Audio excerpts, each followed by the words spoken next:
मुकेश अंबानी के बेटे की शादी। हाँ जी, मुकेश अंबानी इतना ज्यादा पैसा लगा रहे हैं अपने बेटे की शादी में कि हमारे तो सभी लोग जो है वो बावले होके घूम रहे हैं। कितने ही लोग वीडियो बना चुके हैं और कितने ही लोग वीडियो बनाने जा रहे हैं और सब उन्हीं की बात कर रहे हैं। इतना पैसा शादी में, मतलब इतना पैसा जितना मुकेश अंबानी लगा रहे हैं अपने एक बेटे की शादी में, उतने पैसे में तो हमारे पाकिस्तान के सब लोगों की 2-2 4-4 बार शादियां हो सकती हैं। जी हाँ, अफगानिस्तान की हम बात करेंगे। तालिबान ने यहाँ के, यानी कि अफगानिस्तान में जो तालिबान की गवर्नमेंट है, उन्होंने टीटीपी से कहा है कि जी पाकिस्तान के ऊपर अटैक ना किया जाए और अफगानिस्तान की जमीन जो है पाकिस्तान पे अटैक करने के लिए इस्तेमाल ना की जाए।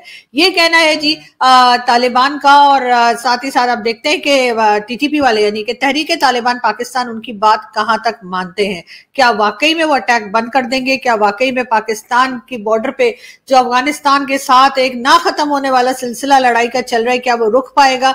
वैसे तो उससे पहले हमने एक देखा है कि जब भी पाकिस्तान के पास कहीं से फंड्स आने लगते हैं, चाहे वो IMF के हो, चाहे वर्ल्ड बैंक हो, या कहीं से भी अगर पाकिस्तान को कहीं से लोन या डोनेशन या किसी भी तरीके का पैसा जब आने वाला होता है, उससे पहले ये टीटीपी के अटैक्स जो हैं अफगानिस्तान साइड से वो बंद हो जाते हैं। पहले लोग ये भी कहा करते थे कि जब पाकिस्तान को कहीं से फंड मिलता है तो उसमें से कुछ पैसा जो है वो टीटीपी को दिया जाता है, और पहले तो ये भी कहते थे कि हथियार भी दिए जाते हैं और उसके बाद ही वो कुछ टाइम के लिए बैठ जाते हैं, और जब वो पैसा खत्म हो जाता है तो वो फिर वापस आते हैं और दोबारा से वही लड़ाई झगड़ा और वही अटैक्स फिर शुरू हो जाते हैं। एक बार फिर पाकिस्तान को IMF ने ग्रीन सिग्नल दे दिया है $6 बिलियन का। ये और बात है कि पाकिस्तान कोशिश कर रहा है कि $8 बिलियन ले सके IMF से। अगर 8 बिलियन आ गए या 6 बिलियन भी अगर आ गए, तब भी उसमें से कुछ हिस्सा जो है लगता यही है कि एक बार फिर टीटीपी को दिया जाएगा और उसके बाद ही टीटीपी वाले जो है वो अटैक बंद करेंगे और जाकर आराम से रमजान पूरा गुजारेंगे।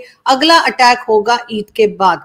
जी हाँ, 11 मार्च से जो है वो रमजान शुरू हो रहा है और पूरे महीने रमजान के जो है वो पैसा लेके वो चले जाएंगे टीटीपी वाले, अपने खजूरे वजूरे खाएंगे, और उसके बाद जब ईद गुजर जाएगी, जब तक होपफुली उनके पास पैसा भी खत्म हो जाएगा जो पैसा दिया गया होगा, और कहा यही जाएगा कि जी रमजान के एहतराम में अटैक बंद कर दिए गए हैं और ईद के बाद फिर से बिस्मिल्लाह की जाएगी।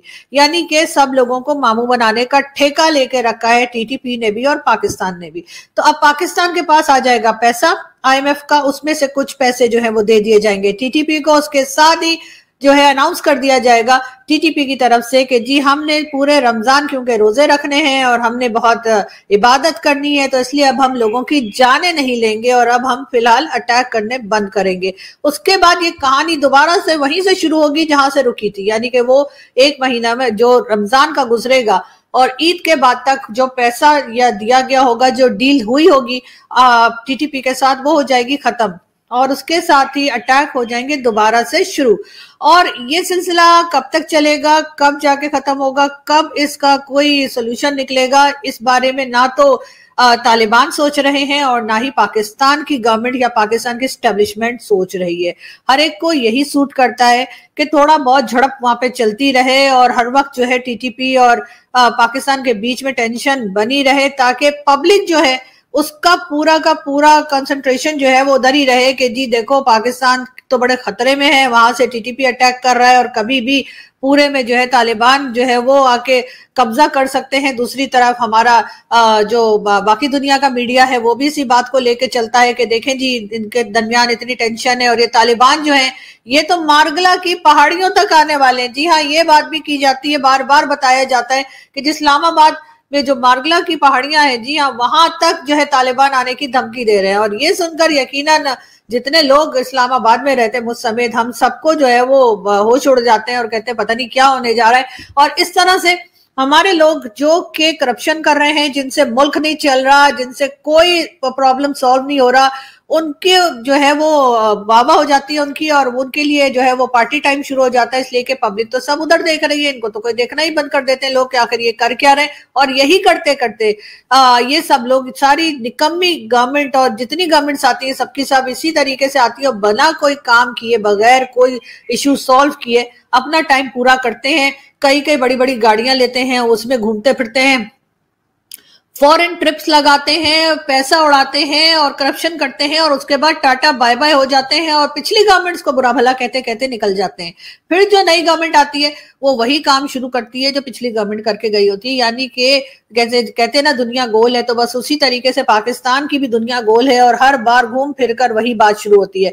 तो अब देखिएगा जी, अब रमजान शुरू होने वाला है और तकरीबन 8-9 दिन ही रह गए हैं और उसके साथ ही जो है वो टीटीपी वाले कहेंगे वैसे ये बहुत पक्के मुसलमान हैं, पूरे साल लोगों की जानें लेते रहते हैं, लोगों को मारते रहते हैं, लेकिन रमजान का बहुत एहतराम है तो इसलिए रमजान में खून खराबा नहीं होगा और रमजान के पूरे महीने जो है वो पाकिस्तान और अफगानिस्तान के बीच में कह दिया जाएगा कि जी जंगबंदी हो गई है, कोई लड़ाई झगड़ा नहीं होगा जी, सीज फायर हो गया है। और उसके साथ ही अफगान तालिबान ने भी अभी फौरन स्टेटमेंट दे दिया है कि जी टीटीपी को कि पाकिस्तान के ऊपर अटैक ना किया जाए, यानी कि अफगानिस्तान की जमीन इस्तेमाल करके जो है पाकिस्तान के ऊपर टीटीपी अटैक ना करे।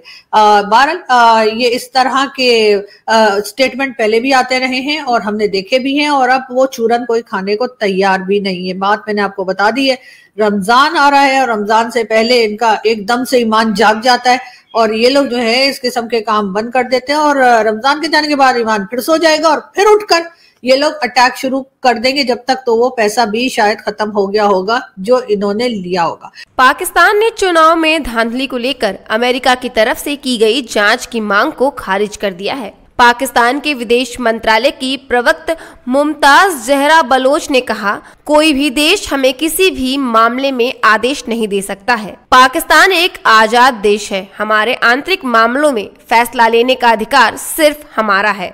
दरअसल कुछ ही दिन पहले अमेरिका के विदेश मंत्रालय के प्रवक्ता मैथ्यू मिलर ने कहा था कि पाकिस्तान के चुनाव में दखल और धांधली के आरोप लग रहे हैं।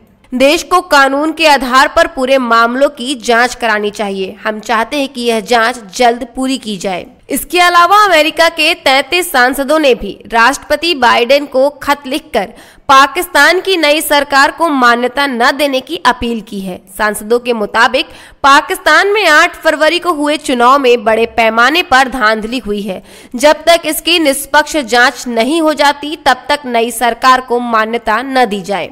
रावलपिंडी के पूर्व कमिश्नर लियाकत अली चट्टा ने 16 फरवरी को पाकिस्तान चुनाव में धांधली के आरोप लगाए थे। चट्टा ने कहा था, निर्दलीय 70 से 80 हजार वोटों के साथ जीत रहे थे, लेकिन हमने नकली बैलेट पेपर के जरिए उन्हें हरा दिया। मैं अपने जुर्म की पूरी जिम्मेदारी लेता हूं। हालांकि 22 फरवरी को लियाकत इन आरोपों से पलट गए। उन्होंने लिखित बयान जारी किया, कहा, मैं इमरान खान की पार्टी पीटीआई के कहने पर बेबुनियाद आरोप लगा रहा था। अब मैं शर्मसार हूँ, मुल्क की बदनामी कराने का गुनहगार भी हूँ। कानून जो चाहे वो सजा मुझे दे सकता है। पाकिस्तान में 8 फरवरी को धमाकों गोलीबारी के बीच सुबह 8:30 बजे वोटिंग शुरू हुई, जो शाम 5:30 बजे तक चली। वोटिंग खत्म होते ही मतों की गिनती शुरू हुई। पाकिस्तान की नेशनल असेंबली में कुल 336 सीटें हैं। इनमें से 265 सीटों पर चुनाव हुए, एक सीट पर चुनाव टाल दिया गया, बाकी सीटें रिजर्व हैं। चुनाव आयोग ने 18 घंटे की देरी के बाद नतीजे घोषित करने शुरू किए। पीटीआई ने दावा किया कि इमरान समर्थित निर्दलीय उम्मीदवारों को सबसे ज्यादा सीटें मिली। नतीजों की घोषणा में देरी को लेकर पीटीआई समर्थकों ने 9 फरवरी को विरोध प्रदर्शन भी किया। 11 फरवरी को वोटिंग के 67 घंटों बाद सभी सीटों के नतीजे घोषित हुए। इमरान समर्थकों ने चुनाव में धांधली के आरोप भी लगाए। कहा, लोगों के जनादेश चोरी हो गए। इमरान समर्थक निर्दलीय उम्मीदवारों ने सबसे ज्यादा 93 सीटें जीती हैं।